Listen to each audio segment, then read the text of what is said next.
جو لوگ ٹھیکیداروں کو بھی 10% کمیشن دینے پر منا لیتے ہیں تو حالات زندگی انہیں صدر پاکستان بنا دیتے ہیں. غیر ملکی فنڈز لے کر افواج کی حالت کو سنگین رکھنا ہے تو الف بے پے یقین رکھنا ہے. سستی روٹی اسکیم میں 22 ارب کی کرپشن کارنامہ خاص ہے. سابقہ وزیر تعلیم ایف اے کیے بغیر بی اے پاس ہے اور بچے 2 ہی اچھے یا فیملی پلاننگ کی چوائس ہے. فردوس آشے کے مطابق ہفتے میں 2 چھٹیاں آبادی بڑھنے کا باعث ہے. اوپر سے ہو جاتی ہے گیس کی بحرانی, پٹرول کی گرانی, تو سن کے اپنے ملک کی درد بھری کہانی میں بیت الخلا میں بیٹھ گیا, میں خانہ سمجھ کر لوٹے کا پانی پی گیا پیمانہ سمجھ کر. جناب صدر, اس معاشی ناانصافی کے بعد میں نے چھوڑ دیا اپنی محبت پروین کو, ترجیح دی اقبال کے شاہین کو.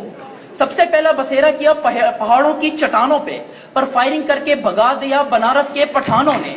پھر زندگی کی بھیڑ میں کچھ اس طرح سے کھو گئے, پتہ ہی نہیں چلا آلو 80 روپے کلو ہو گئے. اور وسیع ہونے لگا میرا نالج تو میں نے داخلہ لے لیا فارمیسی کالج. اور یہاں پر آنے کے بعد مجھ پہ آیا ہوا اس معاشرے میں کوئی لڑکی کھانسے تو سگڑ پن, لڑکا کھانسے تو دمے کا مریض. کلاس میں لڑکا سوال پوچھے تو اوچھا, لڑکی پوچھے او اچھا. لڑکی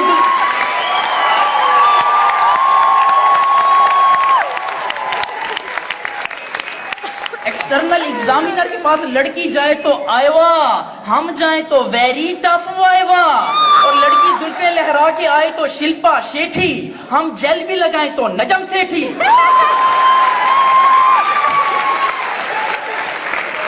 اور لڑکی کیٹ واک کرے تو حق, ہم کریں تو مردانگی بے شک. حقیقت تو یہ ہے کہ عورت کے مقابلے میں مرد ہمیشہ زیادہ خوبصورت ہوتا ہے. یقین نہیں آتا تو مرغے کو دیکھ لو, شیر کو دیکھ لو, مور کو دیکھ لو, یا پھر وسیم بلور کو دیکھ لو.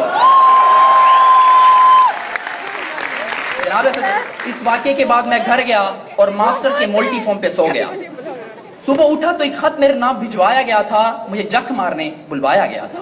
وہاں بیٹھا کسی کا پیو تھا, وہ میرا انٹرویو تھا. مجھ سے پہلا سوال, آپ وسیم ہیں؟ میں نے کہا نہیں, کرشمہ کپور. مجھ سے دوسرا سوال, آپ کے بھائی کی مونچھیں ہیں, آپ کی نہیں. میں بولا وہ ابو پہ گیا, میں امی پہ گیا. مجھ سے تیسرا سوال کہ نیوز چینل دیکھ کر آپ پریشان کیوں ہوتے ہیں؟ میں نے کہا اس لیے کہ ایکسپریس نیوز والے یہ کہہ کر سب کو ڈراتے ہیں کہ جو سب چھپاتے ہیں وہ ہم دکھاتے ہیں. مجھ سے چوتھا سوال کہ شادی میں دلہن کو گھونگھٹ میں کیوں رکھتے ہیں؟ میں نے کہا اس لیے کہ کسی کے منہ سے یہ نہ نکل جائے اوئے یہ تو میری والی ہے.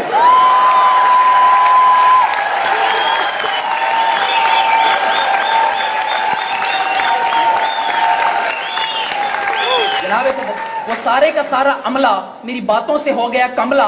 عجیب تھا ان کا ریئیکشن, میری ہو گئی ریجیکشن. اور ناکام ہونے کے بعد میں نے اپنے حق کے لیے آواز بلند کرنا چاہی تو ان کے محافظوں نے مجھے اتنا مارا جتنا ان 2 ہاتھوں سے مارا جا سکتا ہے. پھر بھی آخر 2 ہاتھوں سے کتنا مارا جا سکتا ہے. اور مار کھانے کے بعد میں نے ان کی باز کو اتنا تاڑا جتنا ان 2 آنکھوں سے تاڑا جا سکتا ہے. پھر بھی آخر 2 آنکھوں سے کتنا تاڑا جا سکتا ہے.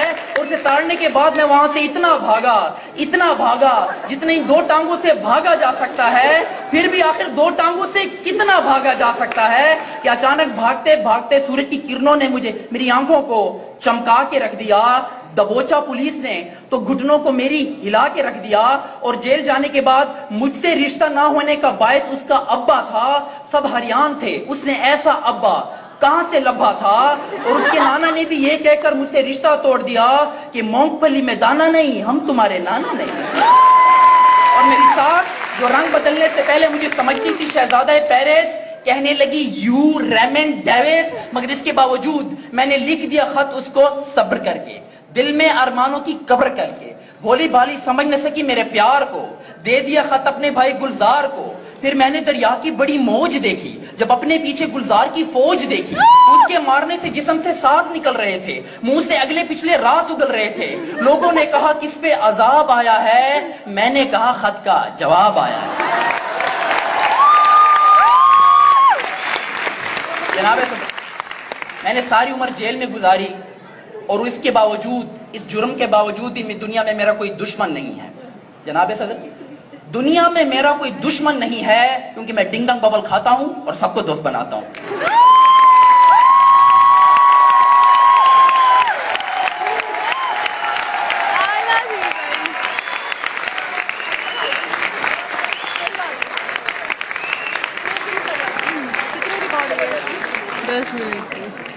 So thank you so much for honoring us with your